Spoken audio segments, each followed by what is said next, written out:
Welcome to the podcast of MotorWeek, television's original automotive magazine.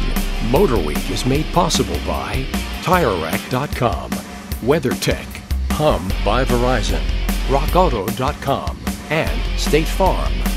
Here's your MotorWeek podcast host, Brian Robinson. Hey, got my own intro. Got it like that. Nice. Those of you expecting John Davis, sorry about that. Not this time around. He's had enough of us. That's what I heard. For a little pre-Paris Auto Show scouting, as they say. Helping me get through this podcast number 190 today is Road Test producer Ben Davis. Brian Robinson, thanks for having me, man. It's always a pleasure. Former Road Test producer, current online content coordinator, Greg Carlos. That's me. Over the Edge reporter, Zach Mescal, adjusting his seat. Thank you. To give you the proper information. Felt a little too high there. And video producer / editor / Pennsylvania's finest, Joe Lago. Thanks for having me. You could be here, Joe. So we'll do our normal lightning round, viewer questions, rant and rave, etc., etc. First, let's jump right in with the cars we've been testing lately. Porsche 911 GT2 RS. The grand finale first. What makes it so special? Well, it is rear-wheel drive, but it has the engine out of the Porsche 911 Turbo S. So, and it's like even more power than the Turbo S, I believe. It's had 700 horsepower from a flat six, which is just madness. And it's super rigid and super light. And that's the crazy looking. It's the first variation of a 911 that I've got into and said this thing is a handful. Because normally you can get into a 911, even like a GT3, and you're like, I could probably drive this on a daily basis. I don't think I could with the GT2. This is not that car. I even feel the same way. This car will kill you. Not to mention I drove it in the rain, and I was fearing for my life. No exaggeration. This car will kill you. Yeah, what's so deadly about it? I mean, as soon as you turn the wheel. In the best way possible, though. Yeah. Yes. As soon as you turn the wheel, it is there. I mean. Kill you with its awesomeness. I always think, when I drive these cars, like, would I let a friend of mine drive this? And normally the answer is yes. With this car, just absolutely not. It's exactly what you want. It is like one of the ultimate driver's cars. So instead of like a built-up 911, it's more like a street version of the 911 race car, cup car. That's an accurate description of it. Tons of aero treatment all over, big wing on the back. There's those vents over each front fender. It actually has a really nice looking stand. If you were to take away some of the aero treatment, which I'm not a huge fan of, but I understand why it's there. If you were to take away some of that, and the way that thing is stanced, and just specifically the wheel gap in the rear is just drop dead gorgeous, man. I mean, that car has some beautiful lines in the way it sits. So, I mean, I know I'm probably in the minority, but if I had the money to buy this, I would probably like lose the wing and try to make it as sleeperish as possible. Not me. So at $300,000, that's a boatload of cash. That is a lot of money. PDK only. I thought complaining people. I thought it was, it weighs 1,500 pounds less than like a Dodge Demon, but similar horsepower. But for $300,000, then you could pay like another $50,000, I think it is, or close to it for the Y-Stock package. Which is what we had, right? It just shaves like another 20 pounds. Which is traditional, like Porsche, right? You pay extra money and get less. Like it deletes the radio and deletes other stuff to, don't get like interior door handles or something, right? We had the package and we still have the radio. That's just a separate option. More carbon fiber and other weight taken out. But you're right about the pull straps on the doors. Yeah, they do sell you a watch and then charge you for the second hand if you want that. For the minute hand. But looking at the track footage, I put the road test together, which you can watch on MotorWeek or on YouTube when it goes up. Oh man, what a crazy car! We had it at Summit Point, just watching it go around. The noise, the look, and I mean, there are a few times where things get a little bit gnarly. It's not. And, the car was clearly a handful. Dave Scrivener, who did most of the track footage. That's why right there. Scrivener's driving it.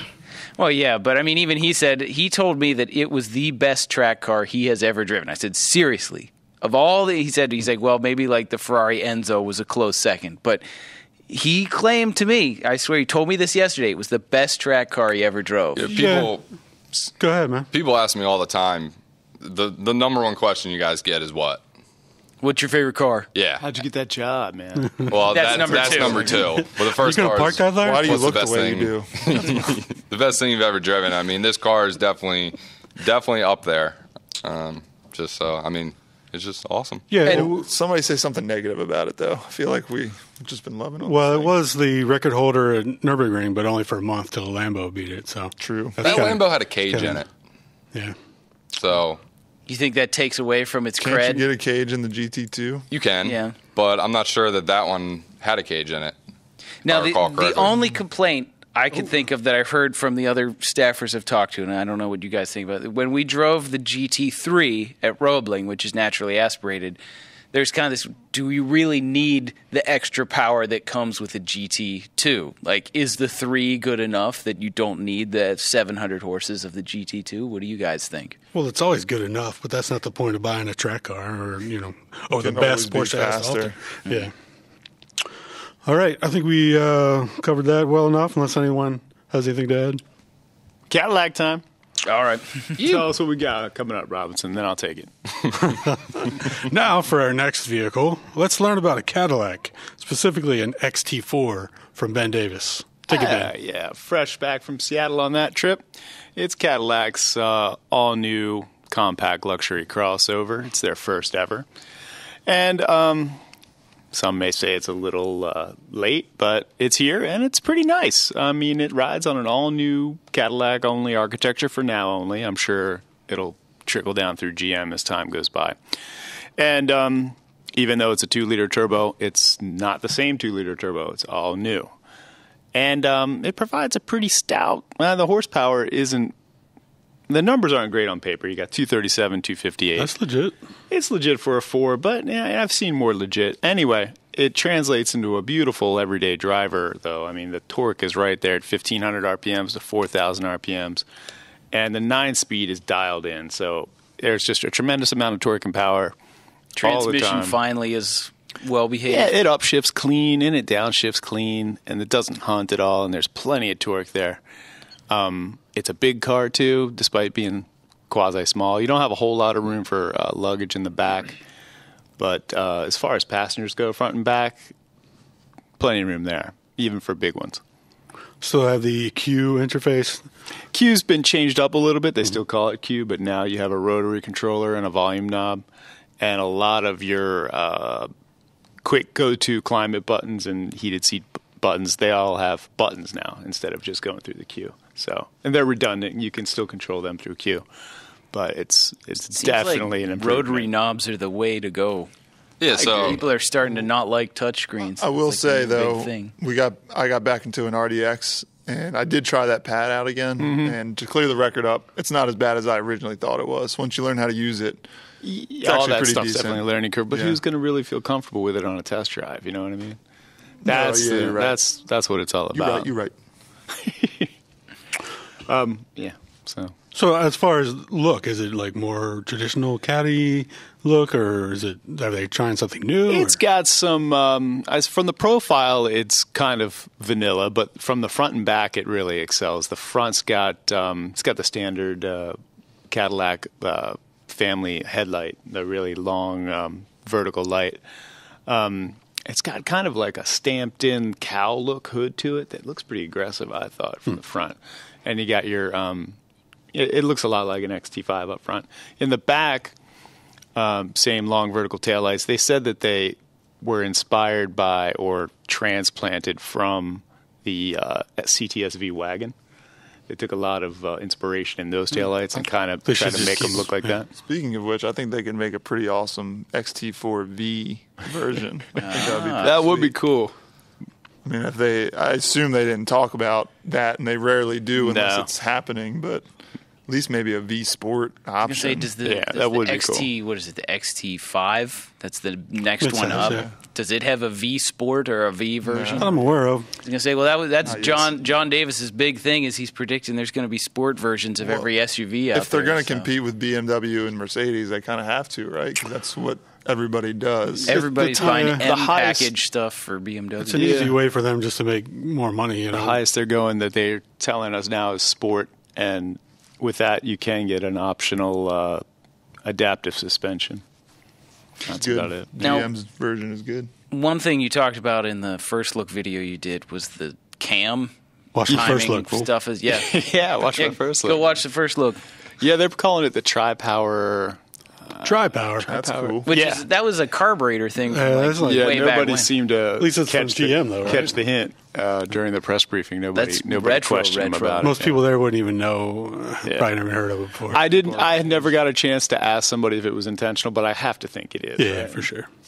So, but what does that do? Because I know you explained that, but to the uninitiated, what's so special about that? It's I guess it's a version of valve timing. Somebody school me better on that. Essentially, it's a cam lobe. It's got like and we'll show the graphic. as Insert this graphic plays. here. yeah. But it has 3 different stages of lobes on it, and it slides across the shaft. And if you're dialing maximum torque, it'll just align the highest lobe that it has there, so that you get that torque.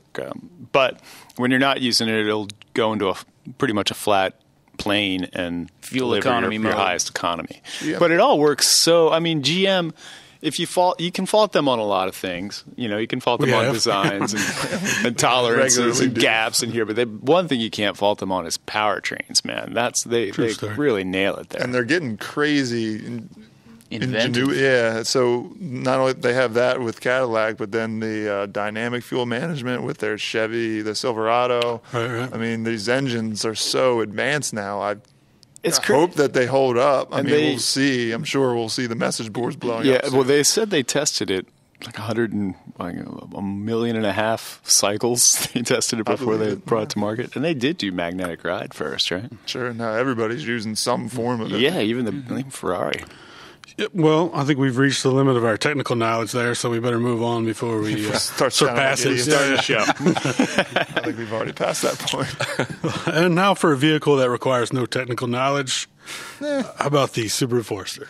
The Subaru Forester. People sure do like Subarus, don't they? They sent you down into like hurricane country to drive this. Well, not intentionally. That was unfortunate. I was in Asheville, North Carolina for this one. Just happened to avoid the hurricane, so while Maryland was getting hit with the residual, I was actually okay in North Carolina. So if you look at the new Forester, you're not going to notice a huge change, and I don't think Subaru intends to really mess with a good formula. Similar looking on the outside. They've taken away turbo power, which a lot of people will freak out about and have freaked out about, but I don't see the point in freaking out because the Forester, let's be honest, for what it is, it's not a performance SUV. And as much they have made it that way in the past, but at this point, people just want something that's efficient. They want to haul people around. They want to haul stuff. So the 2.5 liter is updated, 182 horsepower, which is more than the previous. It still has a CVT, an updated one, and it works fine. I mean, CVTs now are good. Are they what we prefer? No. Do they deliver power smoothly? Yes. Most people aren't going to care that there's a CVT in here. The good news is it's 33 miles per gallon. Oh, hey now. Well, that's never happened. Sorry, Oh guys. my God. I've completely lost my train of thought. Jeez, I'm We embarrassed. must start over. fan mail. Sorry, it's my agent. It's probably GM calling about. You described that camshaft entirely wrong, Ben. We didn't know the tri-power meant. Carburetors. Anyway, bring an back to the engineer in Forester, here. Greg. Back to the Forester, if I can remember. CVT trans. CVT transmission. So yeah, 33 miles per gallon on the highway, and we're talking about a full time or a standard all-wheel drive vehicle, and that's actually 33 miles per gallon highway is better than quite a few front-wheel drive vehicles in its segment. So that's a big deal. New global architecture, riding on the same one as I'm Impreza. assuming Crosstrek 2 now, right? Yep. And believe it or not, the Ascent as well. Yeah, and it feels really refined. It's smooth. It's comfortable. The seats are more comfortable inside. It feels like it's more sophisticated of a vehicle than its price would suggest. So that's good. There's a lot of tech inside. You get eyesight, safety features, standard. So that's blind spot monitoring, forward collision warning. There's also now you can get facial recognition as part of their driver attention system, which if you're looking down too long, it'll beep at you. If you're looking away from the road, it'll just let you know, hey, stop doing whatever you're doing and pay attention to driving. But the cool thing, so we've seen facial recognition in Cadillac with Super Cruise.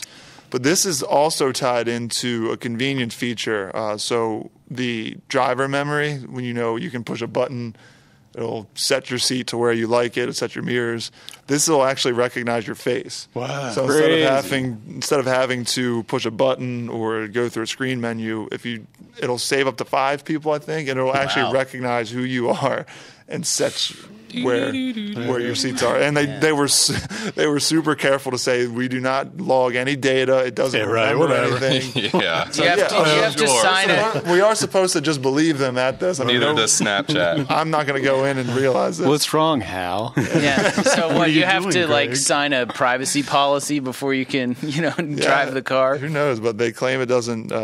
Now, could that be used for parental controls? Remember when Ford or Chevy had the My Key We still thing, do, yeah. where you could limit teenagers to a certain speed or I certain don't see why volume? they couldn't. It's just a few extra lines of code, I'm sure. I mean, if it's already recognizing your face for one thing, it can do it for another. Don't let this driver go over 65. Well, what about that unfortunate night that you're heading to a Halloween bash, though, and you got have some your Batman prosthetics on or something? Have But you your could Batman probably mask still on. set the That seat day, you're controls. going to have to. For some of us, it's Manual. just every other week. And it's probably in the same position. So you guys are going to have to You're going find to be the only you're one gonna that have to drives find it a way anyway. around that for You us. just get alerts on your phone constantly. It's like, Batman has stolen your car. Just suck it up and move your mirrors and seat on your own. Or use the last memory spot to save Batman as what if- one of the options. What if facial recognition. Zach Subaru thinks he's Paul Walker's ghost or something? Too soon, dude. Wow. But anyway, so You back, got started with wrap the it up, I don't know what to say. back on track. Wrap it up, man. New Forester is every bit as good as the old one, better in a lot of different areas. Actually, all around better. Nicer inside, cleaner looking outside. They did add auto stop start. Personally, I thought it was a little rough, and this is I think their first non-hybrid car to have auto stop start. So I thought it was a little bit rough, but again, it's just something that we deal with now. Cars have auto stop start. Is it easy to turn it off? Yeah, it's just a button. Speaking of buttons, you know how many buttons and switches and paddles are on the steering wheel in a premium Forester? Way a too touring many. Forester? A lot. I think it was 19 or 20. Wow. Between the paddles, all the selectors on the front, there's the buttons just below the steering wheel to the left mess there? with- yeah, Nice. Yeah. they're everywhere. It's just too much. It's too much. What do you want them to do? I want them to recognize my face and see and understand my thoughts and know exactly. And make those switches disappear. So- I want to It's think that I want the volume set at 7, and I want it to do that. It'll be here. Frown before you and the know it. wipers turn on. Exactly. Right on. Is that too much to ask? Also, no manual transmission anymore for the 12 No, man, customers you're right. who I wanted forgot that. But come on, people. Yeah. Are you really surprised? I'm sure the 17 people that got a standard base Forester will be upset. I think you said you could feel this one shift a little bit more, though, right? Yeah, I think they programmed the CVT to step. That's what they call it. That's what everybody calls it, stepping. So there's no gear change, but it simulates a gear change because I think for the sole purpose of fooling people into thinking that it's an automatic. Something's actually happening, Yeah, so other than that, I don't think there's any real technical advantage to it unless anybody here knows. Yeah, this has been one technical podcast for sure. We'll have to move on from that. Don't fact check us, please. Or do. That's fine either way. All right, moving on to our lightning round. Each panelist will get 30 seconds to weigh in on a trending automotive topic or just this question. Volkswagen recently announced it's stopping Beetle production in 2019. What are everyone's thoughts on the departure of this automotive icon? Sad. Wait your turn. Hashtag. All right, sad. officially, it's Zach's going first. Okay, Start Zach, the timer. you're on the Joseph. clock. All right. My buddy had one. It was like an 87, and he had his license before all of us in the neighborhood. Like a gray market. Early, man. Or wait. 97 maybe. 97. I say 87. I think it was 97, and he was like, no way anybody's going to be able to drive this thing. And wait, What years were they offered? Your time's up, fool. Are you talking about the new The new Beetle Which came one are we out. talking about? Moving on, Ben. I think they Your started in 96, 7, or 8. the Something new- like Your that. turn, Ben. Yeah. I, for one, will be sad. I've owned a couple of Beetles throughout luck my next life. I thought we were going to talk about all Beetles, man. Got excited. Hey, you're wasting Ben's time. Sorry. Do we need to add an asterisk to this? So, Seeing the name. old Beetle production went, Just start at the least in timer. foreign countries, continued until Sorry, folks. 2003. New Beetle production and sales in the U.S. started in 96, 97. Sorry. All right. It's sad to see such an iconic nameplate disappear, and I even enjoyed driving the convertible that we had recently, but I would have liked to seen some more evolution throughout this new iteration. So it's not, it's easy to see that that's the choice they're making. I wish they would go out with a big bang, though, before they did and make like a really aggressive Baja Bug. R model or a Baja Yeah. Bug, exactly, or More some than kind the of dude track to do R it. engine in the model. rear. Air cooled. Big Audi transplants. Like it belongs. Who's next? Greg. I'll give you my hot cake. Hotcakes. Sweet. Hot cakes on my hot take. I really don't care. Personally, I don't have any, and this is me, my opinion. I don't have any real love for the Beetle. I never really liked it. I can see why people like it. So if you're sad that it's going away, I feel sorry for you. But personally, I don't care. And, it's sad when a nameplate doesn't have enough sales to make it keep going. But Were you it comfortable with the happens. amount of buttons on the wheel? They That's the most had important just the right amount of buttons on the wheel. Well, then I you can should be recall. sad it's going away. Amen. All right. Sorry, that's how I feel. I'm going to side with Ben on this one, in that the new Beetle was cool for the time. Made a big splash, but they didn't really do much to update it, so it's not really mystery why it's going away. I don't know if they expected it to have the impact that the original VW Beetle did. I don't think any car could ever do that again. So it's not really a surprise. I do wish they would have put a little more effort into modernizing it and, giving it a reason to stick around. But, people don't buy two-door small cars anymore, so it's not a surprise. But I will miss seeing it on the road. I don't have anything major to add. Probably won't take a full 30 seconds. I'll just say, we've been down this road before. They said it was going away before, and it didn't. And I'm 90% sure they got that whole full EV range coming. I'm almost sure there'll be a EV Beetle at some point. So True. Super Beetle. if you are super That's sad, why I don't care. 'Cause it's that's coming why back. you're right. Yeah, that's my hotcakes worth right there. That was 25 seconds, so you came close to taking the full 30. All right, sweet. Now, moving on to a viewer question from Andy. Why is there such a wide range of horsepower between 2-liter turbo engines from various manufacturers? Some 2-liter turbos have less than 200. Some have mid-200s, and the Mercedes CLA AMG has up to 376 horses. How can the same displacement layout create such a wide range of outputs in so many different cars? Science. No. That is Thank a you, Bill good Nye. question. Basically, a lot of it just has to do with between computer flashes and then adding things like, I don't know, Size of your turbo. yeah, and then upgrading compression and then How what many is it? pounds you running? Yeah, different. Because even if they have the same displacement, stroke and bore can be totally different from one manufacturer to the other to make the engine more suited for one thing or more something else. durable hardware inside the engine. Valve springs. Yeah, and, a lot of manufacturers are going to tune that engine to how much their trans can take. You know what I mean? So it doesn't become a question of just the motor. You got to play all the parts in the scenario. and what it's destined to do. purpose Is it is, for yeah. fuel economy or is it for performance?